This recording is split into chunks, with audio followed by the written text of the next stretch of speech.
Au commencement était l'argile, et l'argile devint un pot.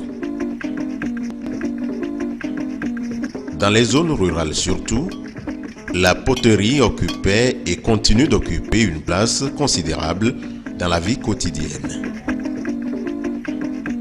Comme tout travail qui demande beaucoup de patience, l'art de travailler l'argile est souvent confié aux femmes. La fabrication d'un pot nécessite un long processus de travail. D'une région à une autre, on note de légères différences dans la méthode de travailler l'argile. À Bassar, ville du Togo, petit pays de l'Afrique de l'Ouest par exemple, la potière traditionnelle pile dans le mortier les blocs d'argile séchés. Elle tamise ensuite la farine obtenue pour éliminer les grumeaux afin d'obtenir une poudre très fine. Elle mouille cette poudre et la malaxe jusqu'à obtenir une pâte bien homogène et tendre.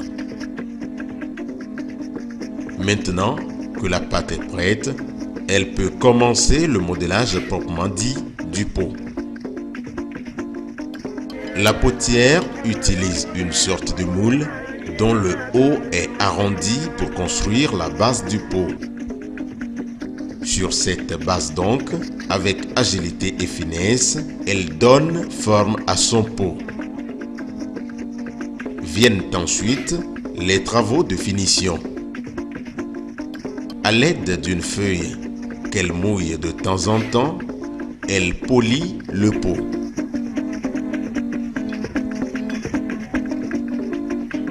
La potière traditionnelle de Notin, autre ville du Togo, elle, par contre, pile l'argile humide pour qu'elle soit tendre et malléable.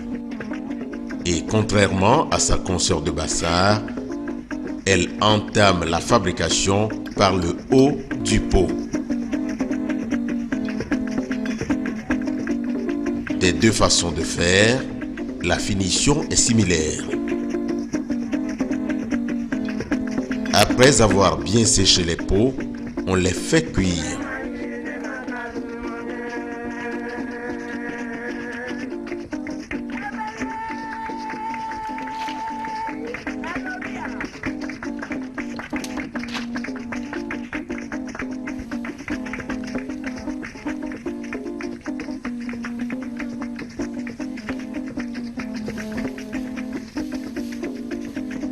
À Kwalimé, dans la préfecture de Kloto, le processus est tout autre. L'artisan potier fouille la terre pour trouver la vraie argile. Cette argile, une fois trouvée, il la malaxe avec de l'eau et obtient une pâte. À base d'un tour à manivelle, qu'il a fabriqué à partir du pont arrière d'une voiture, le potier de Kwalimé prend sa boule de pâte d'argile et la manipule jusqu'à obtenir la forme voulue.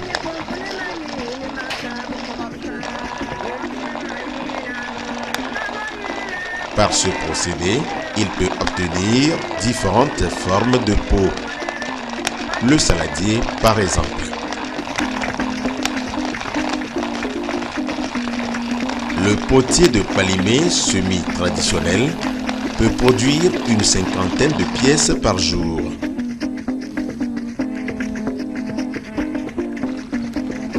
Ici, le potier n'utilise pas de moule, tout se fait par la main.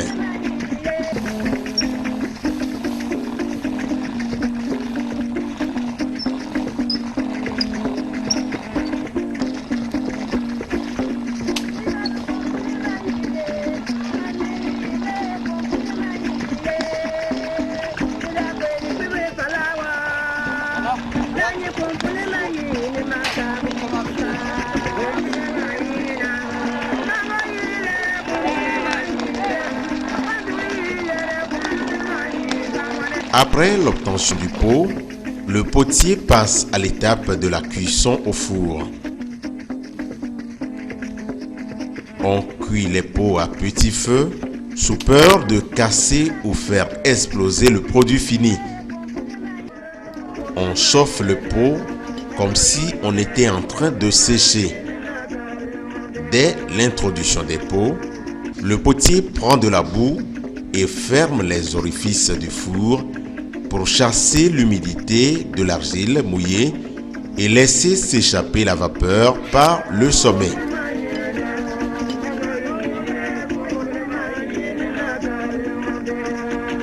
Ceci doit durer 4 heures. On distingue une gamme très variée de produits finis.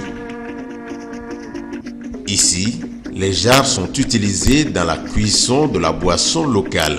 Là, c'est des bols et de petits pots à usage mystique. Là encore, c'est des brasserots à charbon. À côté, une cruche à eau et des récipients de différentes tailles.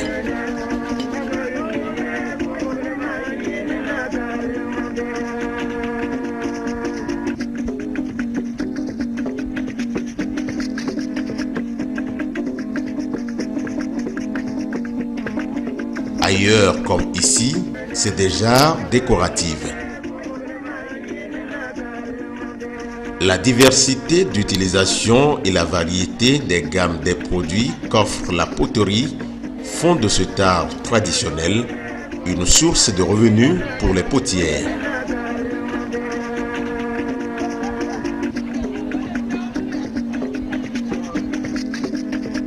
Mais au-delà de cette richesse artistique qu'offre la poterie et son art, des fouilles archéologiques menées à Notin et à Wiyamde dans le canton de Tchare au Nord Togo par une équipe universitaire conduite par l'archéologue Dr Agiga Angel de 1981 à 1984 ont relevé que des tessons de poterie étaient utilisés depuis le XIVe siècle avec une technique impressionnante pour paver les cours des concessions, les rendant plus propres, telles les terrasses carrelées. L'ouvrage obtenu présente l'aspect d'une mosaïque. Ces femmes assemblent des pots cassés. À l'aide d'un galet, elles les brisent en petits morceaux. Ensuite, elles trient les tessons bons pour l'ouvrage. Avant d'entamer le travail de pavement proprement dit, elles préparent le terrain. Le sol à pavé est déblayé, remué et mouillé. S'il y a des montées, on doit faire de sorte que cela ne soit pas toujours plat, mais on considère la montée. S'il y a la montée, on doit un peu faire la terre pour que ça monte un peu. Si l'eau tombe, ça n'a qu'à couler. Dès que le sol est prêt, la partie tranchante du tesson est fortement enfoncée dans la terre. Un autre tesson jointif au premier est ensuite posé, puis un troisième, et ainsi de suite jusqu'à recouvrir toute la surface à aménager. La main droite trie et choisit le tesson convenable, bien coupé, tandis que la main gauche maintient les tessons déjà posés les uns à côté des autres de manière à les rendre immobiles et à assurer la solidité de l'ouvrage, ainsi qu'à assurer la régularité des lignes. C'est la technique de pose sur champ. Les tessons sont posés verticalement. À la fin de ce premier travail, à l'aide d'un broyeur de taille moyenne que la main peut prendre facilement, elle donne de petites tapes régulières sur les tessons pour bien les ajuster et les aplanir. C'est leur façon de niveler. Ensuite, elle comble de terre les petits interstices encore visibles, puis asperge d'eau tout l'ouvrage.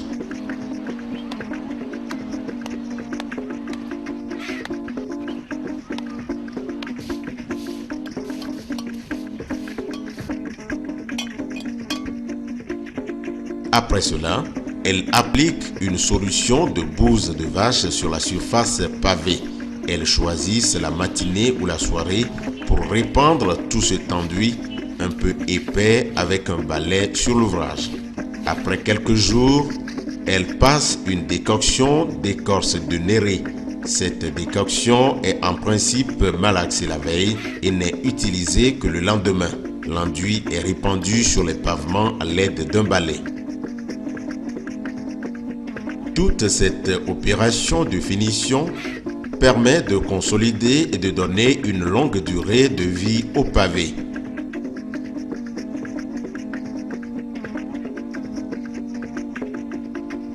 Il est bien évident que cette technique de pavement peut être d'un grand apport à l'architecture moderne. La seconde technique de pavement en tesson de poterie est la pose à plat.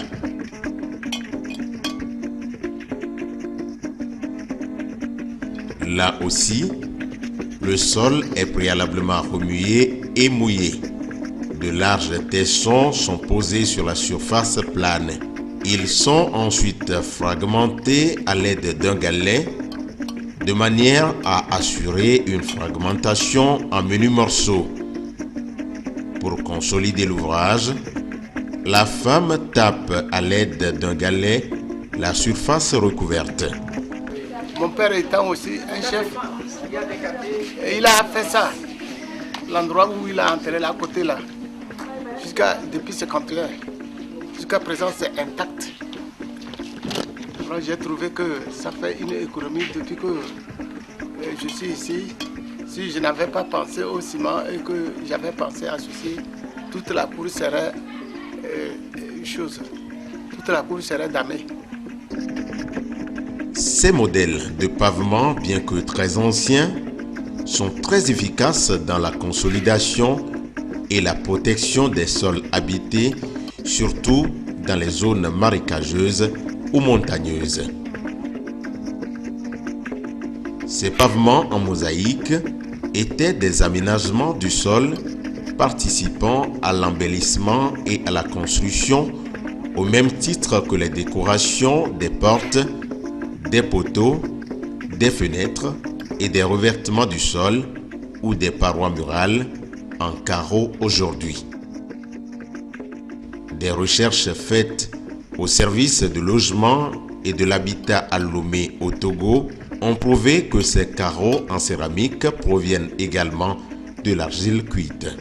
Il suffit de sélectionner l'argile qui convient bien, surtout les argiles coloniques. Et ces argiles-là, on les trouve en grande partie dans la région de Tové, dans la région de Nitue et dans la région de Afagnan, en allant vers Agomeglozu. Toute cette région-là s'est recouverte d'argile, capable de nous produire des carreaux. Bien, maintenant, si vous voulez, la technique très brossée, c'est qu'il y a le traitement habituel de l'argile, on la laisse vieillir, on modèle et on cuit. Seulement que les carreaux subissent des phases de cuisson. La construction en banco, une technique traditionnelle qui consiste à construire l'habitat avec de l'argile mouillée et pétrie, constitue une richesse traditionnelle pour l'Afrique. La forme la plus moderne de ce confort est la construction des maisons avec de la terre cuite ou des briques en terre stabilisée. Des maisons souvent recouvertes de tuiles qui ne sont qu'une transformation industrielle de l'argile. C'est de la terre cuite et ça, c'est de la terre stabilisée. La terre cuite, c'est ce que nos parents ont connu d'abord. Il suffit donc de prendre la terre convenable à la stabilisation. On ajoute à elle un liant et de préférence le ciment. On mélange et on les comprime dans des machines spéciales que nous appelons les presses à briques, que vous allez voir dans nos ateliers tout à l'heure. Et on a le plan. La construction des maisons à base de ces matériaux laisse apparaître une beauté, une authenticité et une fraîcheur naturelle à l'habitat. Joli, et authentiques, les constructions en argile cuite sont les témoins de la noblesse de ce matériau répandu même au-delà de l'Afrique. Les recherches sur cette matière première après que j'ai effectué un voyage au Japon, où j'étais extrêmement émerveillé de constater que Seto City, une ville située à peu près à 50 km de Nagoya, un centre industriel japonais, tout le monde à Seto City est riche à partir de l'argile. Parce que tout le monde ne fait qu'exploiter l'argile. Je vais vous dire, ils ont même exploité toute l'argile de la région au point où au jour d'aujourd'hui, ils importent la matière première de Chine. Tout le monde est industriel, tout le monde a son four et ne travaille que l'argile. Alors, nous avons de l'argile et nous sommes pauvres. Vous voyez qu'il y a un paradoxe. Somme toute, l'argile constitue une richesse ethnologique pour les Africains. De la poterie au carrelage, en passant par les pavements, l'argile se révèle un matériau noble, accessible, disponible au profit de l'Afrique et qui démontre l'intelligence et la richesse du patrimoine culturel et ethnologique du continent noir.